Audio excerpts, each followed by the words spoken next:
किसान साथियों, राम राम। आशा करता हूँ आप सब ठीक ठाक होंगे। साथियों, आज हम चर्चा करेंगे सरसों की फसल के बारे में। साथियों, मैं आपको हर वीडियो में ये बता रहा हूँ कि मेरा एक परम लक्ष्य है आपको जागरूक करना, आपको बताना। जितना मैं जानता हूँ किसानी के बारे में, मैं आप तक भरपूर कोशिश करता हूँ कि आप तक वो बात पहुँचाई जाए। दूसरा, मैं आपसे विनय निवेदन करता हूं कि आप हर किसान तक इस बात को पहुंचाने की कोशिश करें, वीडियो को शेयर करें ताकि हर किसान को इस बात का पता चले और वो अपने खेत में अनावश्यक खर्चों से बच सके। साथियों, तरह तरह की कंपनियां की दवाइयां जो हर तरह से किसान को लूट रही हैं, उनसे बचने के कारण लिए मैं किसान को सावधान करता हूं, सावधान को सस्ते से सस्ता इलाज बताने की कोशिश करता हूं।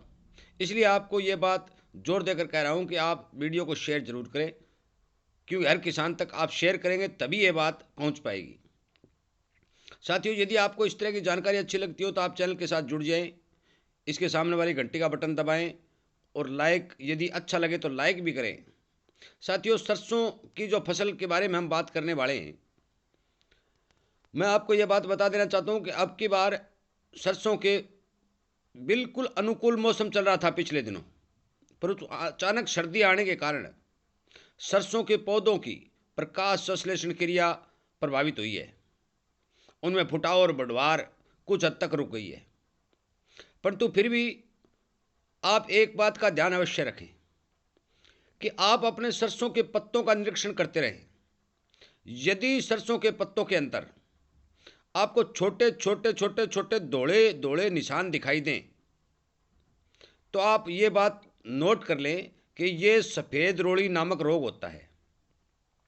इससे होता क्या है, ये शुरुआत में पत्तों के ऊपर दिखाई देता है, धीरे धीरे धीरे धीरे ये तने की ओर चलता है और तने के साथ में टच हो जाता है। ये एक प्रकार की फंगस होती है जो पत्तों को खाती है और फिर तने के जो पत्ते के द्वारा तने के संपर्क में आने से ये तने को खा जाती है। और मैं आपको ये बात बता देना चाहता हूँ कि तने को इतनी दूर से बीच में से खा जाती है, और जब तने को इतनी दूर से बीच में खा गई तो जो पौधा भोजन पत्तों के द्वारा बनाता है वो रुक गया, और जो नीचे जड़ से भोजन लेता है वो रुक गया। बीच में वो गैप जो आता है, उस गैप में तने को ये खत्म कर देती है, मार देती है। वो हमें निशान सफ़ेद दिखाई देने लगता है। और हमें जब पता चलता है कि जब हमारी सरसों पक के तैयार हो जाती है, उस टाइम जब पौधे को खुराक नहीं मिलती तो हमें खेत के अंदर सूखे हुए पौधे दिखाई देने लगते हैं। इसे तना गलन रोग बोलते हैं साथियों। इस रोग की रोकथाम कैसे की जाए? साथियों, बाजार के अंदर बहुत सारे फंगिसाइड आए हुए। आप जब भी दुकानदार के पास जाओगे तो तरह तरह के, कोई किसी का नाम लेगा, कोई किसी का नाम लेगा, कोई किसी का नाम लेगा। परंतु मैं आपको एक ऐसा जो फंगिसाइड पुराना भी है, आम आदमी उसको जानता भी है, उसके बारे में मैं आपको बताना चाहता हूँ। उस फंगिसाइड का नाम है कार्बोडिजम 50 WP। ये क्या करता है, ये पौधे के अंदर जाके काम करता है, 15-20 दिन तक अपना रिजल्ट पूर्णतया रखता है। रेट इसका 700 रुपये के लगभग प्रति किलो का होता है, और 4 एकड़ में यदि आप स्प्रे करते हैं तो ये आपका तना गलन रोग जो सफ़ेद रोड़ी वाला है, ये कुछ हद तक कंट्रोल हो जाता है। साथियों, मैं आपको ये बात बता दूं कि आप यदि इसकी स्प्रे डाल देते हैं, क्योंकि कुछ सरसों की हाइट कई खेतों में ज़्यादा हो गई है, परंतु फिर भी इसकी स्प्रे डालना उनमें बहुत ज़रूरी है। थोड़ा परिश्रम ज़्यादा करना पड़ेगा, परंतु आप स्प्रे इसकी ज़रूर करें ताकि आपके खेत में तना गलन रोग का जो प्रकोप है वो कम से कम हो सके। दूसरा साथियों, मैं आपको एक बात और बता देना चाहता हूँ। कुछ भाई ये भी कहते हैं, कल मेरे पास एक मैसेज भी आया था, 2-4 फ़ोन भी आए हैं कि भी हमारे फसल में फुटाव कम है। फुटाव कम होने का कारण, मौके पर तो सर्दी है, परंतु पहले जो था वो मौसम अनुकूल था, तो ज़मीन में कोई न्यूट्रिशन की कमी होने के कारण पौधों में फुटाव कम होता है।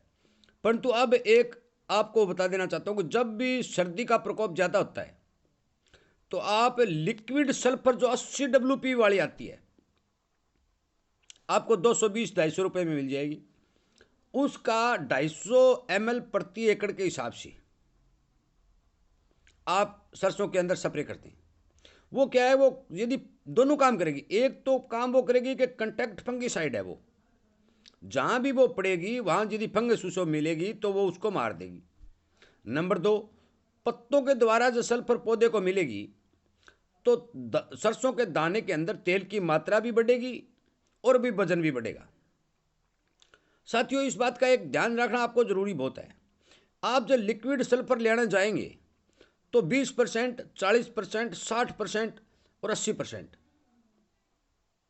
तो आपको कोई 20% वाली नहीं दे दे, मैं आपको 80% वाली जो सल्फर है लिक्विड की, उसकी ये डोज बता रहा हूं कि 250 ml प्रति एकड़ के हिसाब से आप इस पर छिड़काव कर सकते हैं। ये फंगस भी मारेगी और पौधे को ताकत भी देगी, जिससे आपके दानों में तेल की मात्रा बढ़ेगी, दाने का साइज भी बढ़ेगा। यदि आप ये सोचते हैं 2 बार फिर घूमना पड़ेगा, 2 बार स्प्रे करनी पड़ेगी, मेहनत ज़्यादा करनी पड़ेगी, तो आप कार्बोडिजम के साथ सल्फर मिला भी सकते हैं, इसमें कोई नुकसान वाली बात नहीं है। दूसरा, कार्बोडिजम बवास्टिन के नाम से जो प्रोडक्ट आता है उसमें 50% कार्बोडिजम ही होता है, परंतु आप बवास्टिन थोड़ा महंगा है।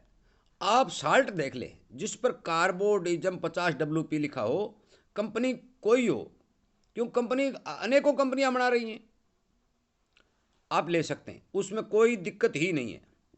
साथियों, मेरे कहने से आप अपनी सरसों के अंदर एक ऐसा स्प्रे जरूर निकाल दें, इसमें आपका बिल्कुल ही कम से कम खर्च लगेगा, 200-250 रुपये प्रति एकड़ का खर्च आएगा, और उस खर्च में आपको फायदा ही होगा, इसमें नुकसान होने की कोई गुंजाइश ही नहीं है। और सल्फर की यदि ये स्प्रे हम करते हैं उससे तो पाले की भी रोकथाम होती है।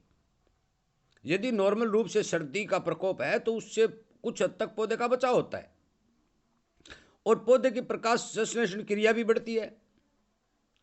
जब प्रकाश संश्लेषण क्रिया बढ़ेगी तो पौधे को भूख बढ़ेगी, भूख बढ़ेगी तो उसका जो भोजन वो ज़्यादा बनाएगा तो फुटाव भी होगा। साथियों, इस तरह की जो जानकारियां हैं, छोटी छोटी जानकारियां किसान को यदि मिलती रहे तो किसान अनावश्यक खर्चों से बचा रहे और अपने खेत के अंदर काम जो करने का सिस्टम है अंधाधुंध, उससे भी बचा रहे और फायदा ज़्यादा लेता रहे। साथियों, ज़्यादातर कंपनियां 2-2 हज़ार रुपये प्रति किलो के हिसाब से फंगिसाइड का ले रही हैं, जिसमें 500-600 रुपये प्रति एकड़ का खर्च आता है, और रिजल्ट उनका इसके बराबर तो रिजल्ट नहीं है। मैं आपको ये बात अच्छी तरह से बता देना चाहता हूं।